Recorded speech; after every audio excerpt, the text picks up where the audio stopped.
Hey y'all, Jim here with Sunrise Farms. Thanks for stopping by. In this video today, I'm going to discuss what preparations we can start making for the first of the year for our early spring and spring planting. Today is currently December 9th here in the low country of South Carolina, and I'm in zone 8B. So obviously you'll have to adjust some of these things according to your zones. But we'll take a look at what seeds need to be started to think about ordering now or getting ordered, what you want to plant. I'll base it on what I'm going to plant. Of course, there's so many things in the vegetables and even fruit department that we could plant. We could go crazy because there's no way to plant them all. I don't almost care what size garden you have. But I'm going to show you and tell you, talk about what I'm doing, and then hopefully you can apply a lot of this to you. So we're going to go through some of the logistics of how you get the information that you need to know, and then what you're going to do as far as your personal needs in your own garden. As I said, today is December 9th. Happy birthday to my youngest son, Joshua. Today's his 25th birthday, so happy birthday, son. But let's first talk about timing of year. Like I said, I live in zone 8B, and what does that even mean? Well, 8B, the USDA puts out a hardiness zone. In fact, they just put out a brand new hardiness zone map for the country. Perhaps you're already familiar with this. I'll show you that map right here. Now on this map, you'll see a column of numbers. To one side of that, it shows in the middle, it shows the zones. And on the left side, it shows the degrees in Fahrenheit, and on the right side, the degrees in Celsius. Well, I don't know of many Americans that use Celsius, so I'm going to stick with the Fahrenheit side. But all it really means is if you look at it very closely, it has all the zones broken down, mostly in A and B. And if you look at it, they are broken down into 5-degree increments. Now, what does that mean? Well, what those 5-degree increments mean, if you look to the left of your zone and you see those degree increments, what that really means is that is your average lowest temperature for your area where you live. So you can kind of, nothing is absolute, right? The weather's not absolute.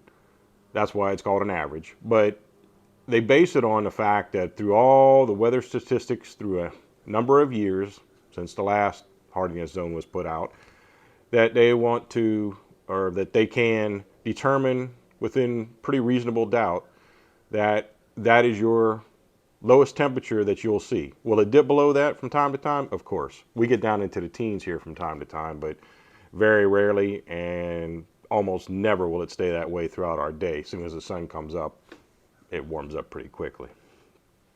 So that, because we have to know that in order to do our plantings, we have to know from there, we end up needing to know what is our average last frost date for the spring months. Mine happens to be March 27th. Now, how do I know that? Well, again, you can look up your averages, but I actually use a resource that maybe you're not familiar with, but it's an excellent resource I have found. That resource is called the Old Farmer's Almanac. It's almanac.com, and it ends up giving you what you can see here. You can actually, when you go to it, when you go to almanac.com, you can then look over to the tab at the top, because that's the home page. So when you look at the tab at the top, there's a calendar tab, a calendar drop down. You'll use the drop down, and you'll see where it says planting calendar. When you click on planting calendar, then you have the opportunity to put in your actual zip code, and it'll tell you where you are and what your proposed last frost date is.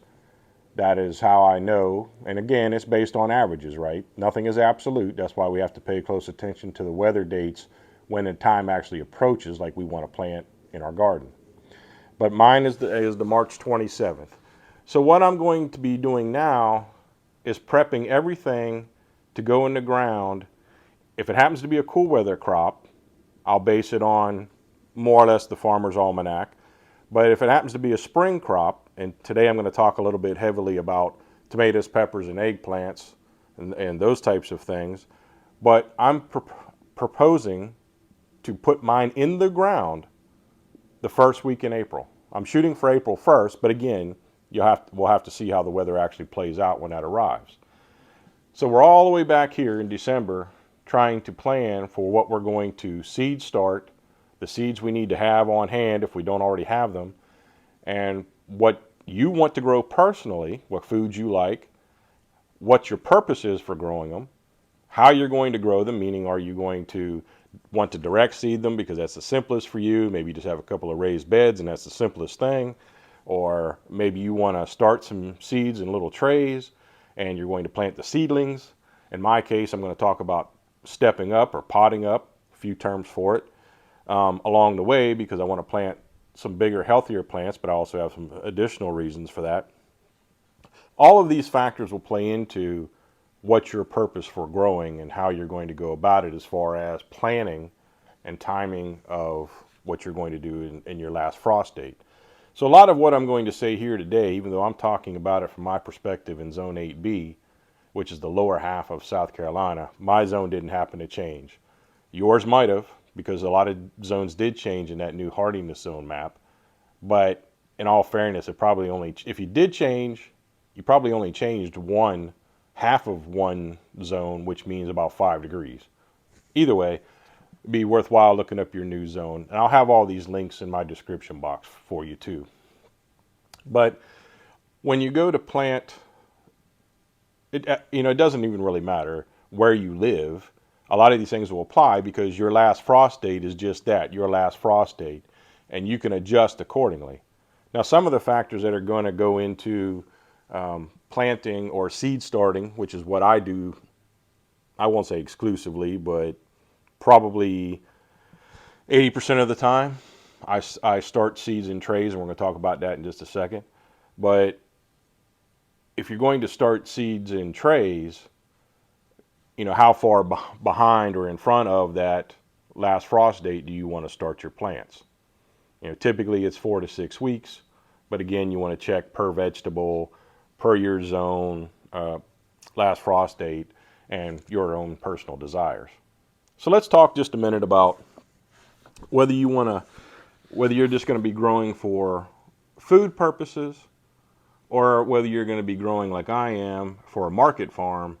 And so I need to get kind of the earliest possible start that I can so that I can be as early to market as I can. I also am developing a ministry through mine, so I want to be able to help people as soon as possible through the seasons. I happen to be in, like I said, in Zone 8B, so I can now operate a year-round market.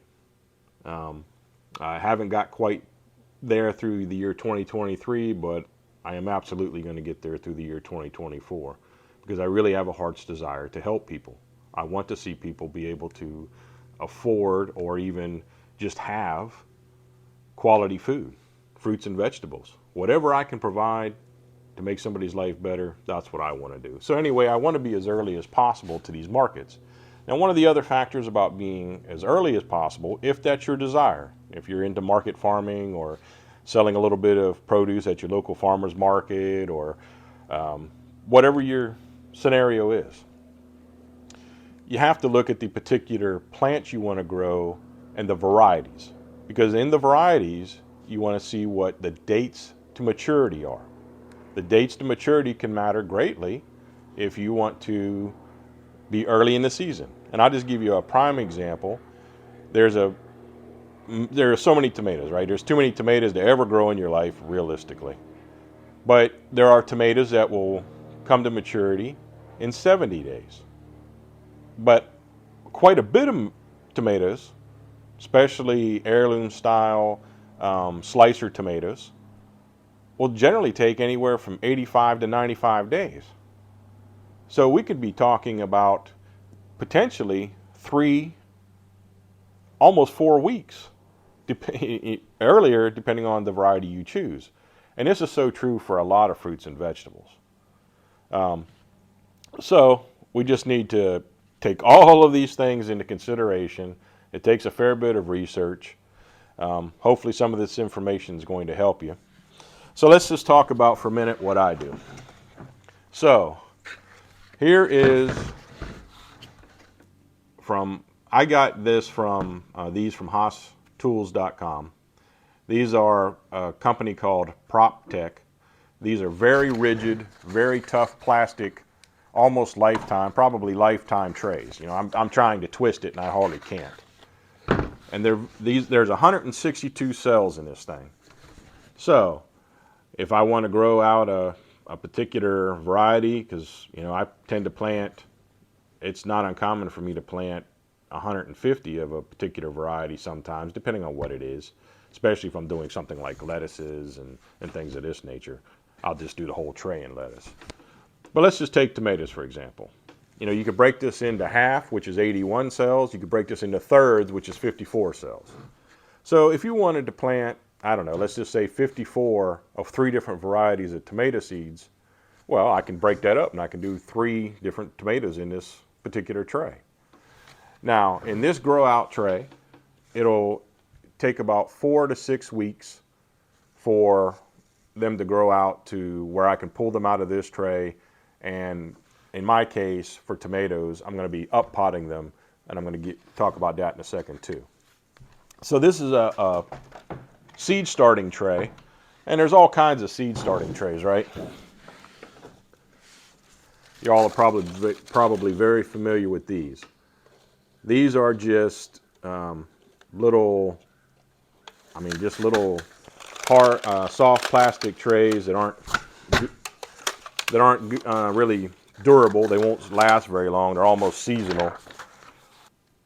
The very first thing I did was use these. Why? Because they were inexpensive. But for me personally, given how much I'm seed starting and the ease and security of taking my starts and to transplanting them in the garden, these simply don't work for me. But they are very efficient, they're very effective, and they are very inexpensive.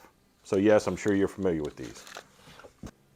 And just one quick note, when I was talking about dates to maturity, please know that in most cases, if not all cases, in most cases, that has no bearing on you seed starting it in a tray like this.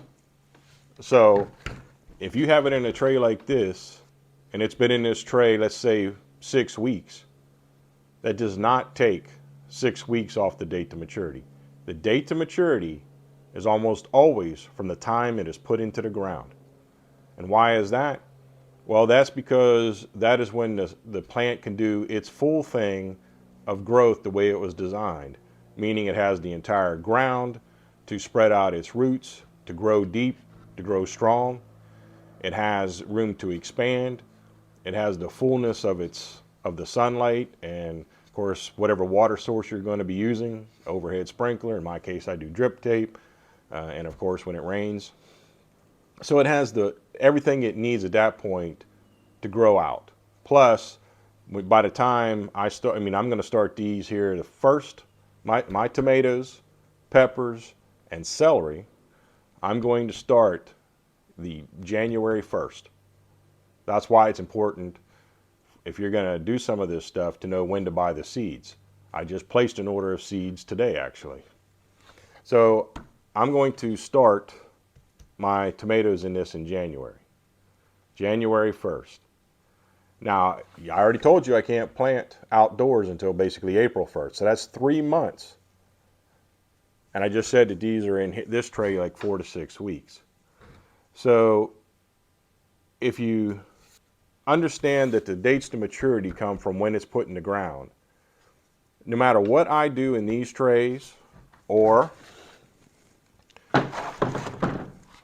might be familiar with something like this, which is a little 4-inch plastic pot from Amazon, little round pots.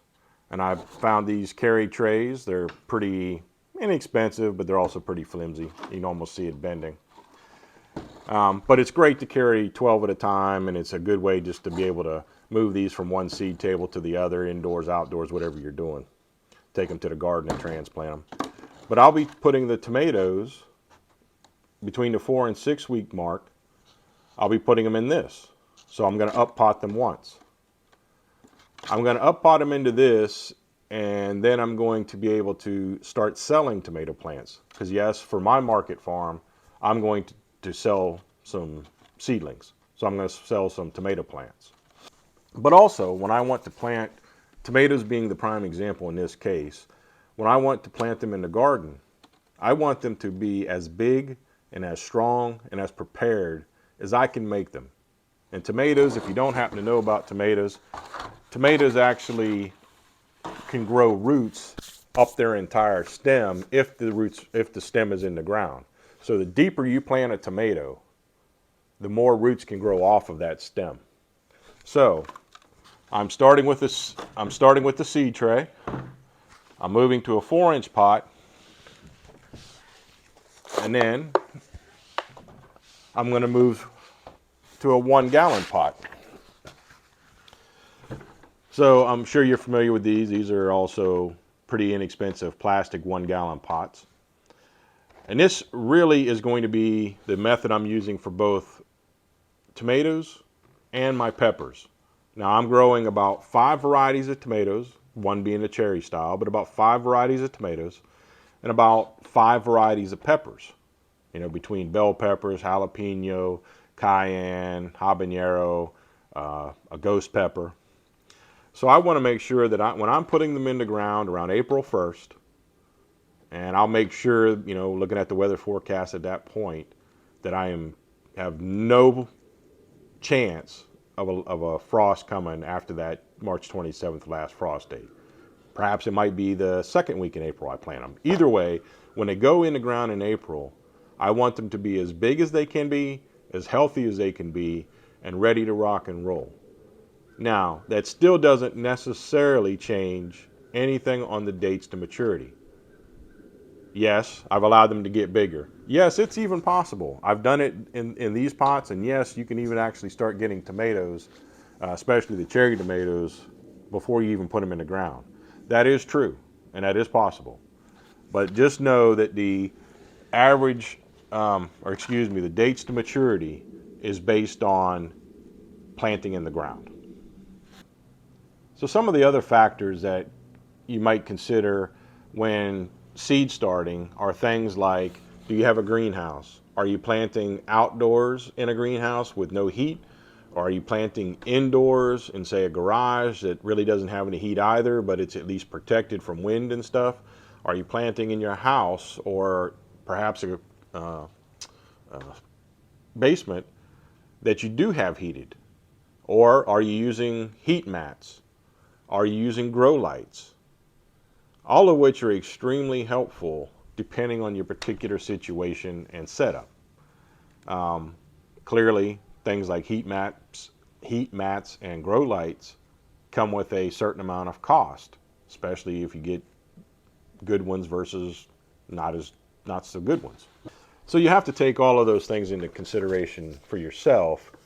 I am going to be, when I have these seed trays, I'm going to be having them indoors where my ambient temperature is around 70 degrees. Temperature wise, I should be fine. I will end up using some grow lights on them just to help get them stronger and healthier. And then when it gets a little warmer outside, sometime in March, I'll also be able to start putting them outside to start what's called. Sorry, I had to pause. There was a plane decided to fly directly overhead at that point. Kind of loud.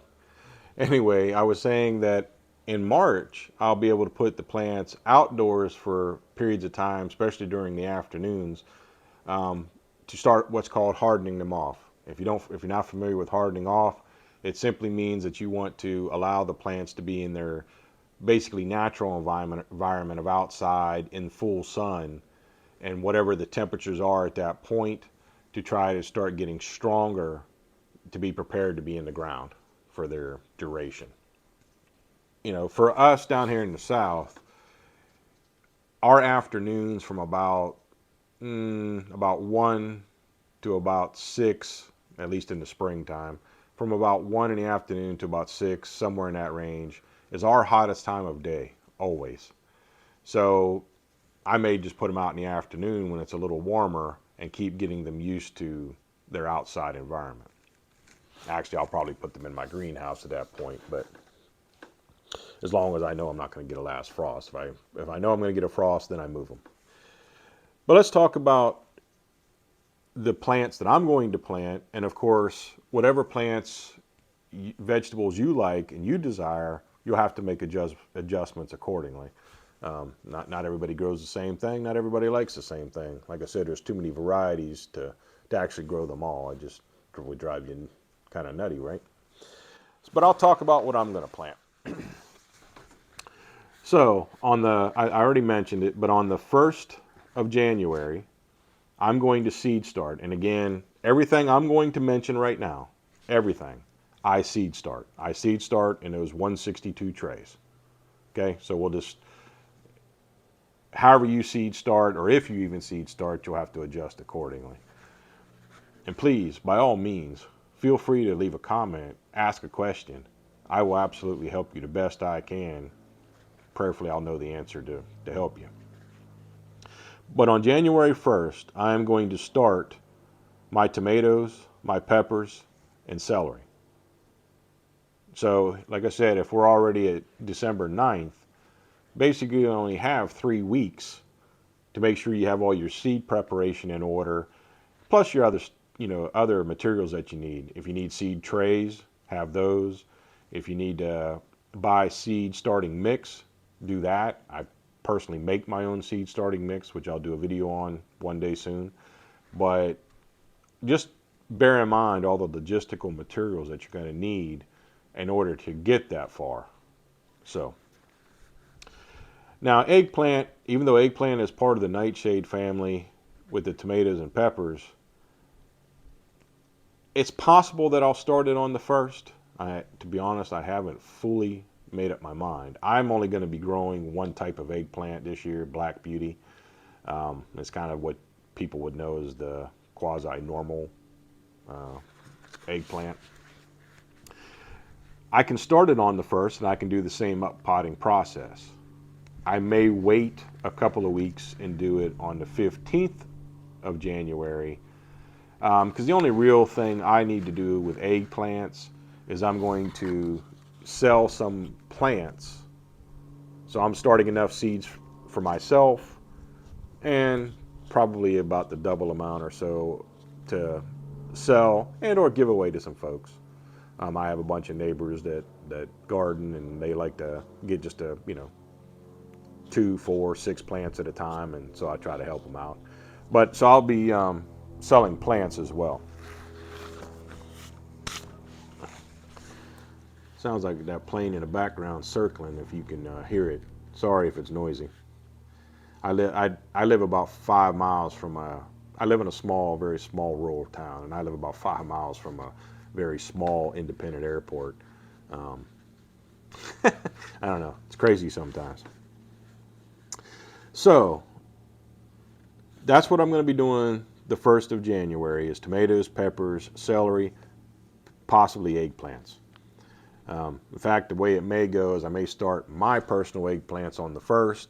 I may start another round of eggplants on the 15th for the ones that I'm going to end up selling as plants. That may be the way I do it. On the 15th of the month, so basically 2 weeks later, I'm going to start, more or less for me, I'm going to start all my herbs.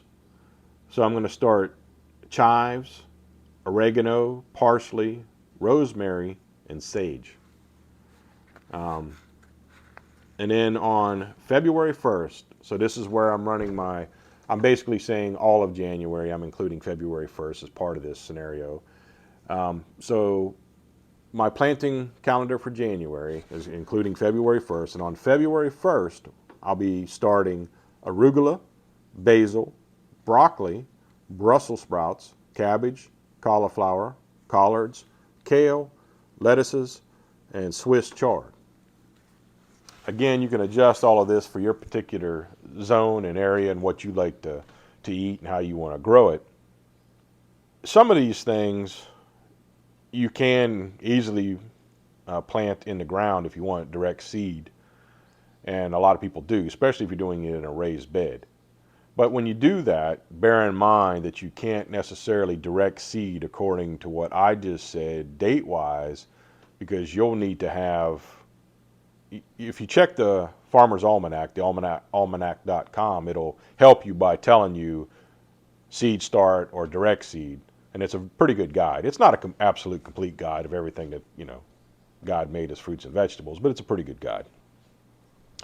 But you can adjust accordingly if you're going to direct seed, because in my case, if I was going to direct seed anything, I couldn't do it until basically April 1st, unless it was a cold hardy plant that I could do earlier, which some of these obviously are cold hardy plants, lettuces and broccoli and cabbages and cauliflower and stuff like that are fall crops for me anyway. I have them in the ground currently, but I can plant a whole nother round on February 1st, seed start, a whole nother round on February 1st. I hope this information's been helpful to you. I hope it helps guide you and thinking about going ahead and ordering your own seeds, doing your investigation on what type of seeds you want, perhaps looking at the maturity dates of those particular varieties of plants, and then how you're going to go about planting it. All of this information, it's a lot to decipher, I suppose, but all of this information will help you whether you have a raised bed garden with just a couple of raised beds, whether you do a one plot garden with multiple vegetables, or in my case where I have about 12,000 square feet of garden that I plant, kind of broken down into give or take about 6-7 plots.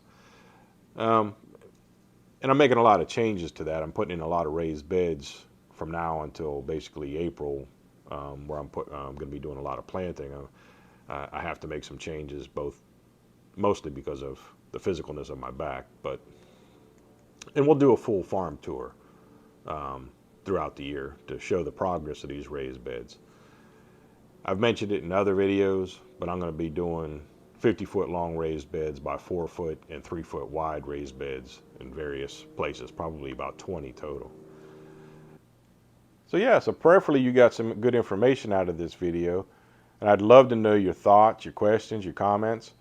And by all means, I'd like to know, is this helpful? Is it helpful to know ahead of time of what you're going to plant, to know ahead of time of how to prepare for buying seeds, buying materials, just being prepped beforehand, and having a video that, I'm going to theoretically, and I'd love to know your comments, I'm going to try to do this every month to prepare for what comes, say, the next month or two. And this is, when we get into our full-blown spring growing down here, we're crazy, right? I mean, we got crops going in the ground and harvesting daily. It can be quite the busyness and task. But I'd love to know if this has been helpful to you. And if it has been helpful to you, please subscribe to our channel. Hit the like button, hit the notification bell.